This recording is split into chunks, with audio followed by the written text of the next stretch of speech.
On this episode of the AAF Exchange, the lame duck funding challenge, the tax reform debate, and immigration in the first 100 days. Joining us to discuss all this is AAF President Douglas Holtz-Eakin. Doug, thanks for joining us. It is always a joy to be on the podcast. Yes. So before we get into everything, tell us what's been on your mind recently. Well, I'm still staring at the Fed, trying to figure out where they are, what they're thinking. We've had a fair amount of interesting public discussion. Governor Bowman saying, we should really be careful with any more cuts. We might not need to make any more. That's a pretty. She did dissent in September, but that's a pretty firm public position. That's not. We're on the path to lower rates. Waller expressed some need for the data to convince them to cut, and even the chairman said, "Look, we're in no hurry to cut. The economy looks pretty strong." So I don't know if this is a sort of rereading of the data in the aftermath of the 50 basis point cut in September, or if this is just the internal politics of the board spilling out into public.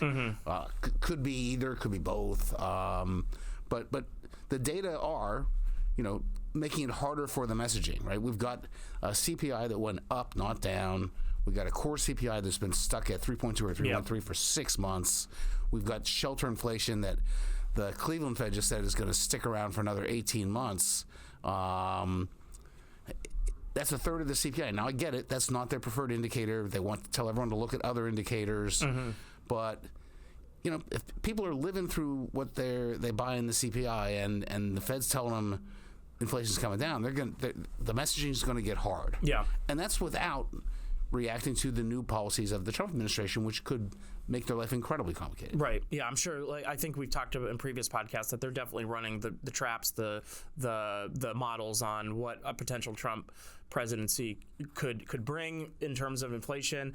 You wrote a dish either this week or last week about how rent increases could be sticky. You had that dish about the CPI that you mentioned with so if we're seeing the data, then they absolutely are looking at it. Yeah, they have to be looking at it. Again, I think everyone got fooled by how easy things came down in 2023. This year's been a different story. Yeah. Remember, the first 3 months of the year, there was no progress. People were really getting quite concerned. All of those rate cuts that people had priced into the market in January disappeared. Right.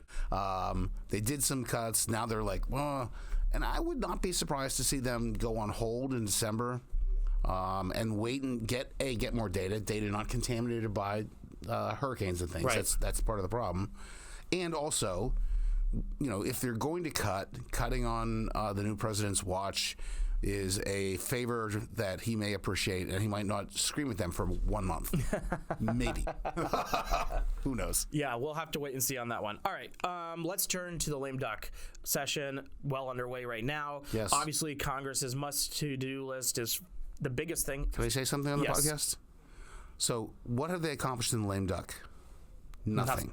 Think back to October and the list of things everyone said they're going to do in lame duck. This happens all the time. Yeah. So, listeners, never believe what people say in October about all the stuff they're going to get done in the lame duck. I think it's an annual podcast that we do at this point where we are approaching we've been through at least two. The podcast has been going on for at least 3 elections now, and where we talk about, okay, what's going to happen in the lame duck.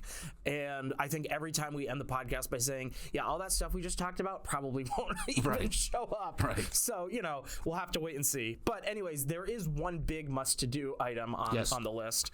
That is, of course, funding the government.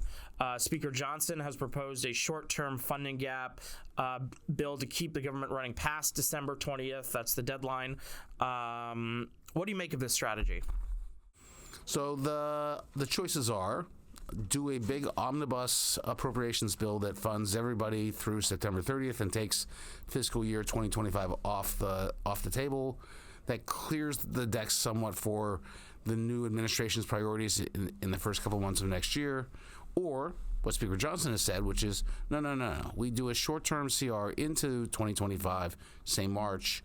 At that point, we have the House, the Senate, and the White House, and we get to put our imprint much more firmly on the spending bills, not just the levels, but what do the agencies do. And we should do that. We should take that opportunity to quickly impose the president's priorities, in particular, on the funding process. I think you can make the argument either way, quite frankly. And I think it's in his narrow interest to do the CR because they're members of the Republican caucus that find omnibus spending bills an anathema and just are a non-starter, and people who support them are a non-starter. And that would be the speaker implicitly. He'd have to cut the deal with the Democrats in the Senate. And so that's political jeopardy he doesn't need. And so you can understand everybody in this game, quite frankly.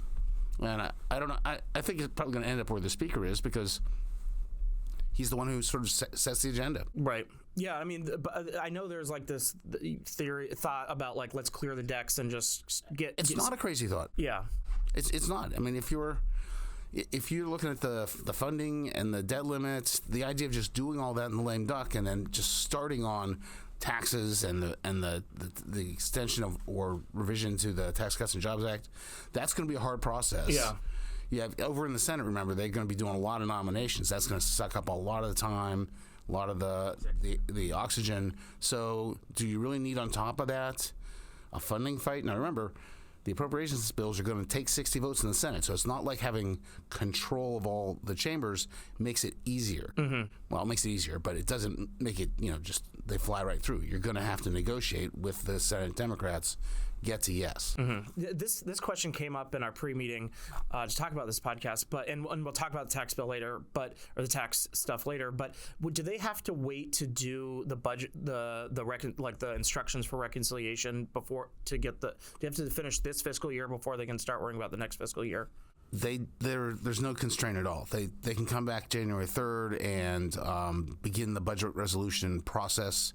They have to pass the same resolution, a concurrent resolution, in the House and Senate, which contains the reconciliation instructions, which allow them to build a reconciliation bill, and off you go. So they don't have to finish this year's. No, there's no restriction of that type. And indeed, like when they did the Affordable Care Act, they pulled a budget resolution that was left on the table from the year before, dragged it out into the light of day and said, hey, let's pass this for last year. And they did, and that's how they finished that process. Interesting. All right, well, like I said, we'll get to the tax bill in a second. But, aside from keeping the government funded, there are some other things that they tend to do. What else might come up? The other big dollar item is going to be this supplemental bill for disaster relief, the hurricanes, and a million other things. Where if you're reading the papers, this bill, which is at like $99 billion coming out of the administration's request, is likely to grow, not shrink. Now, I can remember when supplementals were $50 million. So. Yeah. That makes me old, I think. But this is an enormous amount of money, and it's covering everything from hurricane damage, North Carolina, Florida, to damage to bases in Guam. They went, that came up. Like, there's no money in there for the Guam Air Force bases. We got to do that. So there's a lot of needs out there that we're starting to hear about. Interesting. So they'll have to do that. Then there are the others, like that they don't have to do, but they will do. The NDA, the National Defense Authorization Act, is one that both parties take pride in having done every year. They will do that. And that's the way they shape defense policy. It's also the way they attach all sorts of other things to get through the process. So that's the vehicle for a lot of things. And there's a whole slew of cats and dogs, things like flood programs that need to be extended. Of those, probably the biggest deal is the Farm Bill. Yep. So they'll have to get that done as well. So a relatively short list, and that's the right way to think about a lame duck. There's a bunch of things you have to do, and you do them. Yeah, it seems like the Farm Bill might just be there's always some stuff around that, and there seems like there's not a lot of agreement. How likely do you think that's even going to be put on the table? They have to do something. It got extended like the CR for a short while. And so they have to figure out how to get to next year, if nothing else. And it may be just that. Just attaching it to a CR or something like that probably makes the most sense. Some short-term extension as opposed to, hey, we finally did the work on the Farm Bill. Interesting.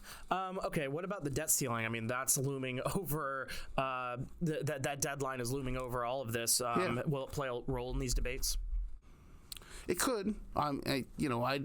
I think it depends on the degree of intra-party discipline among the Republicans and where they're all going to stand on that. I mean, we have seen two things. Number one, a Trump presidency where they raised the debt ceiling 3 times without particular public notice or controversy or political capital being spent.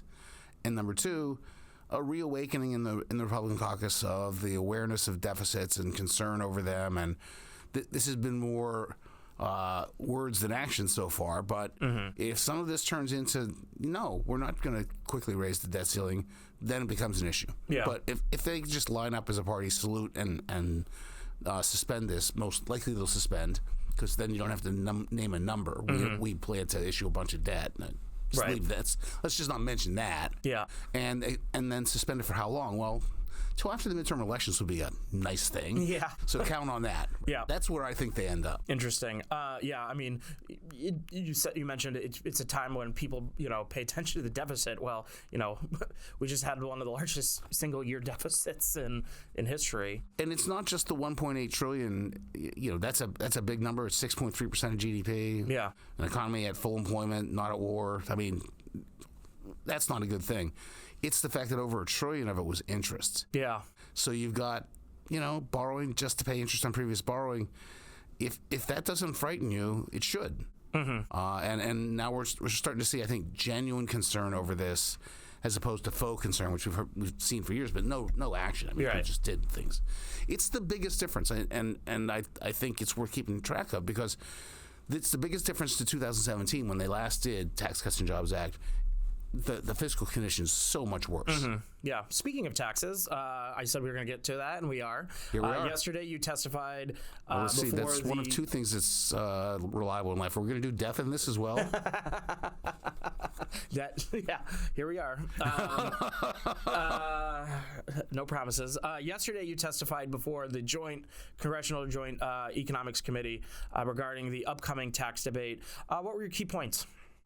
So there are two big problems with poor trend growth in the 21st century, which calls for pro-growth policies across the board, including taxes, and big debts. And so what you do with the Tax Cuts and Jobs Act tax policy issue intersects directly with both of those. So you've got the need for pro-growth tax policy, but renewing it is a $4.7 trillion proposition relative to current law.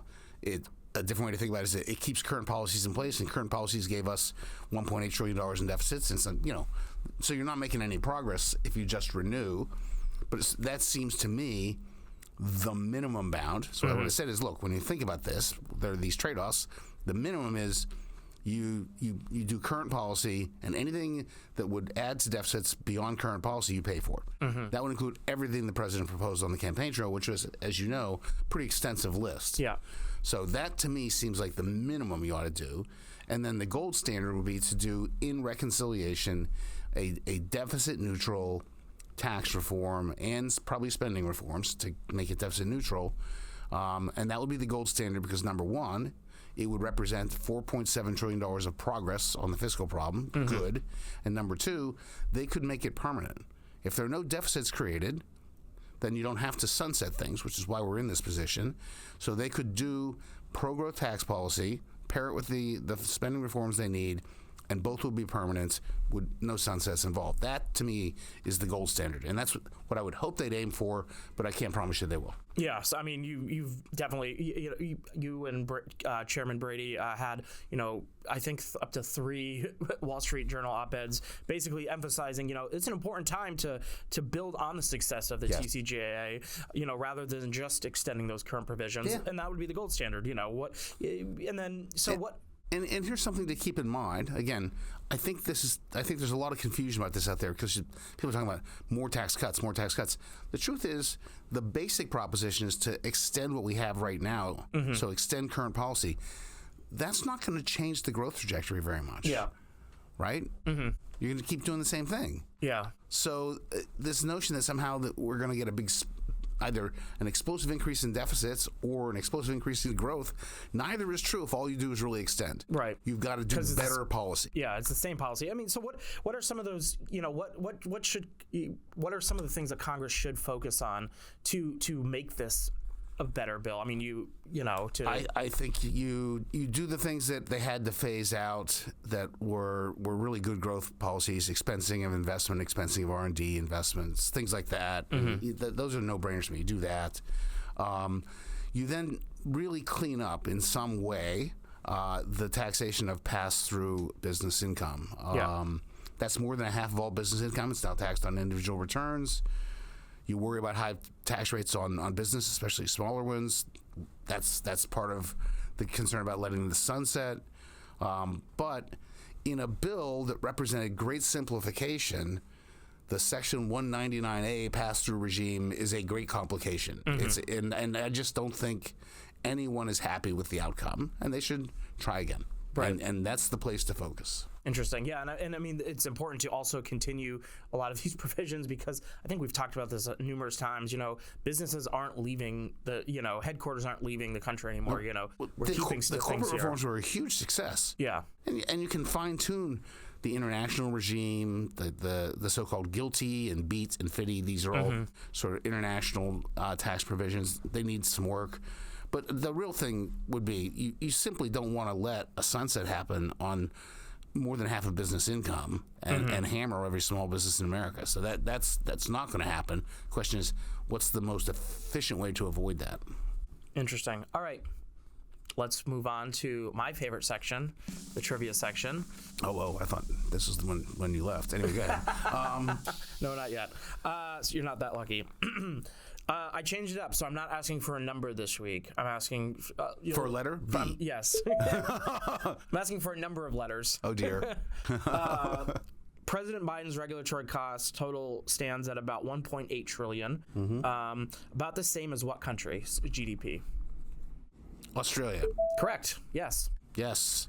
Which is also the same size as the FY24 federal budget deficit. Yes. Your inner Aussie or your inner budget geek, either will get you there. It's astonishing, though, that just our regulatory costs alone are the size of a country's that size's GDP. I've said this to you before. When Trump was first elected back and said we're going to do this, one in, two out, regulatory budgets, control the growth of the regulatory state, I was openly skeptical. Just proving I am a swamp dweller, there's no way they can do this. And the degree to which they succeeded was astounding to me, and remains astounding. We have the same team presumably coming back. They know how they did this. They're ready to go beginning day one. They don't take a year and a half to figure it out. The difference in the regulatory environment is going to be not just night and day, but it's going to be like the darkest night in history to bright neon. I mean, I don't know what's going on. I'm really looking to see how that affects things because there was a big increase in small business optimism in 2017. It was part of the sudden growth in the economy. People kept wanting to point to just the tax bill or just the spending bill or just what. I think the regulatory environment was a big deal there. And I want to see if we get a repeat of that. Interesting. Yeah, I mean, Dan Goldbeck was on last 2 weeks ago on the podcast talking about, it's important that they go through the process correctly. Yes. Because there's going to be court battles around some of this stuff. And in the wake of Chevron, this Chevron decision, the latest Chevron decision, that complicates things on the deregulatory side. So the courts can, not even on the deregulatory side, the deference and things like that. So yeah, I mean that's an interesting point. It is a different environment. It's good that they is a different environment. Good from not day one. All right, let's finish up with immigration. Okay. President-elect Trump has promised voters dramatic immigration reform when he takes office. What can we expect? I think there are three pieces. There's border crossing and the illegal immigration that's in that. There, I think very quickly they will impose the border regime that was in place when he was president, stay in Mexico, a bigger presence on the border, and I think there's bipartisan agreement that you have to be able to control the southern border better. I don't think that's a no-brainer. Then there's legal immigration reform. kind of a wild card. He did at some point in the campaign say we should simply staple a green card to every diploma of a foreign-born student who graduates from a U.S. university. Lots of people have proposed something like that over the years. He's never appeared open to it. So that would be a big change if they actually moved legislation to reform the legal immigration system. It would be fantastic. Then the third and the most controversial is the mass deportation of those here illegally. And we've talked about the big budget costs that come with this, the big economic costs that come with this, the fact that you'd have to have ICE and or some other agents entering people's homes and businesses to find those who deserve to be deported. It just rips the fabric of American society. I see those costs as cumulatively politically too high to really do that and take at face value what he said. But they will do something. There will be some action that fulfills that campaign promise, and I expect to figure out what that is after the new year. Yeah. I mean, AAF has on the last pillar there, if you will. AAF has published research on the costs of doing that mass deportation, and you certainly shared, as you just did, your skepticism about such a policy. I mean, can you give us any of the specifics about what that would look like in terms of the economics of? Oh yeah, last time we checked this was 2015, right? Yeah, because we thought he proposed the same thing and he didn't. So one of the reasons I'm skeptical is we've seen this movie before. We proposed it. We priced it $400 to $600 billion in federal budget costs. Because you have to hire people to find folks. You have to hire administrative judges to hear their cases. You have to house them while all this is going on. So you have to build housing. You then have to return them to their country of origin. That requires planes and trains and cars and boats. And it's very, very, very expensive. At the time, it was about 6% of the labor force that was at risk. Well, if you take out 6% of your workers, you will produce less. And the transition to that is painful because you're going to have essentially a self-inflicted recession. And then ultimately, this took 20 years, in our view, to do all this. And they're claiming they're going to do it in the first year. Well, if you add the inflation we've had since we first did that and do it in a year, that price tag is over $1 trillion by now. I mean, there's just, I don't see, the president when he gets there and sort of looks at the lay of the land. It just seems like for someone who just won the popular vote, reshaped the party, has enormous backing, do you really want to pick that fight? Yeah. Because I think people don't like illegal immigration, and they don't like illegal immigrants, but they like their neighbor. If it turns out they're an illegal immigrant, it's different. Yeah. And so I might be wrong. I'm wrong a lot, but I just don't think they'll go there. Yeah, it seems to me that the most likely outcome, and based off my read, is basically what your read is. The remain in Mexico policy, the other border stuff, that's coming back day one. Yeah. Maybe some stuff on the stapling the green cards to diplomas. Maybe. And we'll have to wait and see, maybe some symbolic type thing on the mass deportation stuff. Yes. I expect something, but stopping any new illegal immigration would be an enormous accomplishment. So let's focus on that. Right. Doug, any fun plans for your Thanksgiving holiday next week? All of the children have left us behind. So Beth and I will have Thanksgiving dinner together at a very fine restaurant. That'll be great. And then the next day, we're going to see our grandkids, and that's always great fun. Yes, that's always a good time. Yeah, I have nothing planned. I'll be here doing... well, I hope you're here, actually. No, That'd I be will great. Not be here, Doug. I will not be in the office. Come on, here. Kyle. By here, I mean I will be at my house doing anything but work things. So I will be watching a ton of football that day. Yeah, I was going to say, I think I know what you'll be doing. There's a strong bet that I'll be laughing at the Cowboys, in awe of the Lions, and I don't even know who the third game is. So wait. Is the roof falling down just too good a metaphor for the Dallas Cowboys? I mean, come on. Like, literally the roof is falling in, Jerry. It's the